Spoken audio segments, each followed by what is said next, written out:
नमस्कार दोस्तों section 8 company बनाते हुए आपको एक ऐसा पॉइंट बताने जा रहा हूं जो मोस्टली सेक्शन 8 कंपनी में आपको गलती मिलेगी और अगर वो गलती है तो आपको आगे प्रॉब्लम क्रिएट होने वाली है। दोस्तों मैंने आपको बताया था एनजीओ की 3 कैटेगरी होती है, society, trust and section 8 company.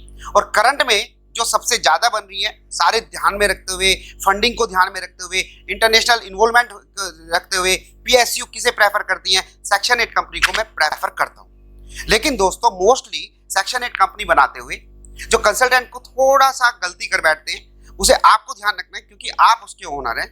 अगर उसमें कोई प्रॉब्लम आती है तो आप उसके रेस्पॉन्सिबल हैं, आपका कंसल्टेंट नहीं। दोस्तों सेक्शन 8 कंपनी जैसे मैंने आपको बताई थी, ये एक एनजीओ की कैटेगरी होती है और इसमें जो वर्किंग होती है, आप जो डायरेक्टर होते हैं एज ए ट्रस्टी की कैपेसिटी में वर्क करते हैं। इसमें एक मेजर कंडीशन क्या होती है, आपको ये भी पता होगा कि सेक्शन 8 कंपनी बनाते हुए मिनिमम मेंबर की जो रिक्वायरमेंट है वो 2 है, जैसे ट्रस्ट में होती है। इस सेक्शन 8 कंपनी बनाते हुए आपके जो 2 मेंबर हैं उनमें ब्लड रिलेशन भी हो सकता है। Section 8 company all over India work भी कर सकती है, लेकिन इसमें एक मेजर कंडीशन ये होती है कि इसके जो प्रॉफिट होगा वो आप डिस्ट्रीब्यूट नहीं कर सकते। ये एक मेजर और एसेंशियल कंडीशन होती है।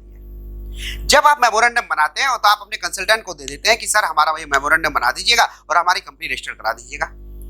वो जो मेमोरेंडम होता है वो कंपनीज एक्ट के जितने भी प्रोविजंस होते हैं, कंपनीज एक्ट जिसके अंतर्गत आपकी ये कंपनी रजिस्टर्ड होती है, उसमें जो भी प्रोविजन होते हैं उस प्रोविजन का निचोड़ होता है, उस प्रोविजन के सारे कंक्लूड होते हैं आपके बायलॉज और सर्टिफिकेट ऑफ इनकॉर्पोरेशन एंड आपके ऑब्जेक्टिव, ये मेमोरेंडम में होते हैं आपके सेक्शन 8 कंपनी के। लेकिन अंतर क्या होता है कि सेक्शन 8 कंपनी में आप जो प्रॉफिट अर्न करते हैं, अगर कोई इसमें सरप्लस आता है तो वो आप मेंबरों को डिस्ट्रीब्यूट नहीं कर सकते। लेकिन दोस्तों गलती क्या होती है प्रैक्टिकली, जब इसके मेमोरेंडम को ड्राफ्टिंग करी जाती है तो नॉर्मली प्रिंटर ऐसी की ऐसी कोट को भी पेस्ट कर देता है।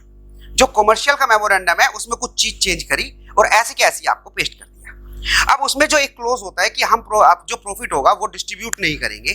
कमर्शियल में लिखा रहता है कि हम प्रॉफिट को ऐसे डिस्ट्रीब्यूट करेंगे शेयर होल्डर को, लेकिन जब हम सेक्शन 8 कंपनी बनाते हैं उसमें ये चेंज हो जाना चाहिए कि आप अपना प्रॉफिट डिस्ट्रीब्यूट नहीं कर सकते। लेकिन जब ये सेक्शन 8 कंपनी कोई नॉन प्रोफेशनल बनाता है या जिसे एक्सपीरियंस नहीं है एनजीओ का, वो इस चीज को कैश नहीं कर पाता और वो प्रोविजन सेम ऐसे ही मेमोरेंडम में डाला रहता है कि भाई हम अपने प्रॉफिट को डिस्ट्रीब्यूट करेंगे। आप देखना, आपके पास सेक्शन 8 कंपनी होगी तो देखना लास्ट के सेकंड और थर्ड पेज पे अप्रोक्स कि उसमें लिखा होगा कि हम प्रॉफिट को डिस्ट्रीब्यूट करेंगे।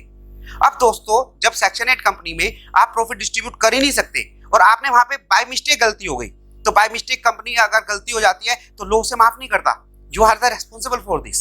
तो इसलिए मैं आपको इस वीडियो के थ्रू बताना चाह रहा हूं, अगर आप सेक्शन 8 कंपनी बना रहे हैं या आप बना चुके हैं तो ये देख लीजिएगा कि आपकी कंपनी में डिस्ट्रीब्यूशन और प्रॉफिट तो नहीं लिखा हुआ।